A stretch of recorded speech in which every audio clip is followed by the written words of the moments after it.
Good morning बच्चों, ये है आपकी हैप्पीनेस की क्लास। इसमें सभी बच्चे शांत होके बैठेंगे शांति से और थोड़ी देर के लिए आंखें बंद करेंगे, गहरी सांस लेंगे, गहरी सांस छोड़ेंगे।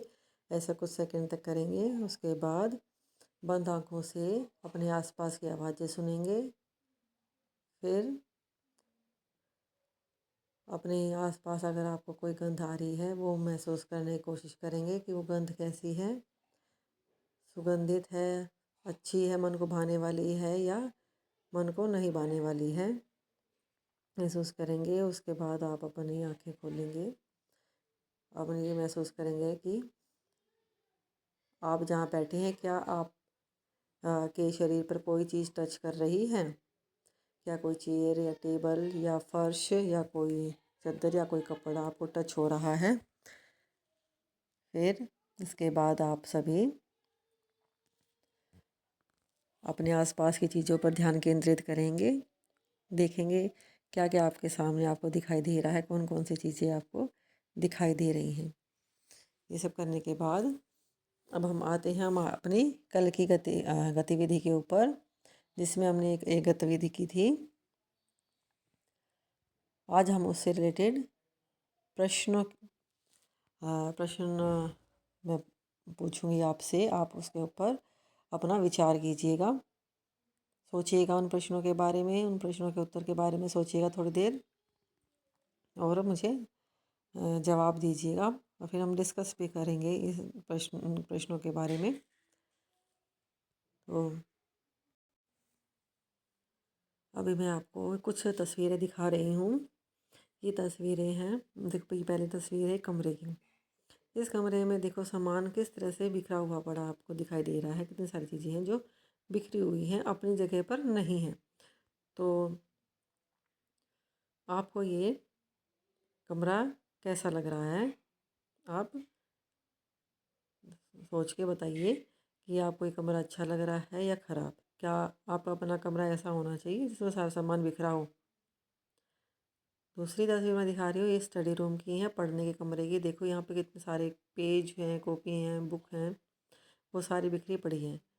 क्या ये स्टडी रूम आपको अच्छा लग रहा है? क्या आप ऐसे कमरे में बैठ के पढ़ना पसंद करेंगे, ये रहना पसंद करेंगे?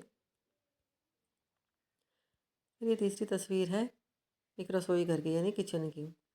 आप लोग ये देखिए, ये सामान इसमें सारा बाहर फैला हुआ है, कोई उसमें सामान सेट नहीं है। क्या आपको ये कमरा जो है वो अच्छा लग रहा है? ये रसोई का जो रूम है, किचन रूम जो है, वो कैसा लग रहा है आपको? बिखरा हुआ है या ऐसा बिखरा हुआ होना चाहिए या सारा सामान सेट होना चाहिए? अब मैं आपको तस्वीर ये दिखा रही हूँ जिसमें सारा सामान बिल्कुल अच्छी तरह से व्यवस्थित ढंग से रखा हुआ है। ये देखो ये किताबें जो हैं, कॉपियाँ जो हैं, व्यवस्थित ढंग से रखी हुई हैं। तो ये कितनी अच्छी लग रही हैं। आप लोगों को कैसी लग रही है? मुझे तो बहुत अच्छी लग रही है। क्या हमारा जो स्टडी रूम है, जो हमारी कॉपी किताबें हैं, वो सेट हुए रखी होनी चाहिए या नहीं? आप इस पर विचार कीजिए। फिर यहाँ देखिए, यहाँ पर कैसे जूते अच्छी तरह से सेट करके रखे हुए हैं, व्यवस्थित तरीके से रखे हुए हैं। कोई भी जूता जो है इधर से उधर नहीं पड़ा। अब यहाँ देखिए किचन सारा बिल्कुल एक एक सामान जो है अच्छी तरह से सेट है, अंदर अलमारियों में रखा हुआ है और कहीं भी कुछ भी गंदगी फैली हुई नहीं है। तो आप लोगों ने देखा कुछ तस्वीरें ऐसी थी जो व्यवस्थित ढंग से नहीं थी और कुछ तस्वीरें ऐसी थी जिसमें चीज़ें व्यवस्थित रूप से रखी हुई थी। तो आप लोग बताइए मुझे, ये हमें अपना अपना सामान, अपनी चीज़ें व्यवस्थित तरीके से क्यों रखनी चाहिए? क्योंकि एक तो इससे कोई भी सामान जब हमें चाहिए होता है तो वो हमें आसानी से मिल जाता है। हमें इधर उधर ढूंढना नहीं पड़ता, परेशान नहीं होना पड़ता। जहाँ जो चीज़ रखी होती है वहीं हमें मिल जाती है। दूसरा, ये व्यवस्थित तरीके से रखी हुई चीज़ें बहुत अच्छी लगती हैं।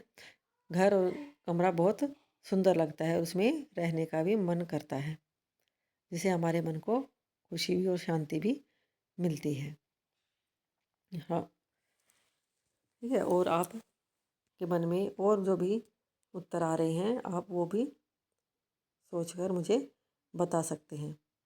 तो अब आप सभी बच्चे मेरे से प्रॉमिस कीजिए कि आप अपने घर में अपनी हर चीज़ें, घर की हर चीज़, हर सामान व्यवस्थित तरीके से सेट करके उनकी जगह पे रखेंगे, इधर उधर फैलाएंगे नहीं। और अगर और भी कोई फैला रहा है तो उसको भी आप समझाएंगे कि हमें अपना सामान जो है अच्छी तरह से व्यवस्थित तरीके से सेट करके रखना चाहिए।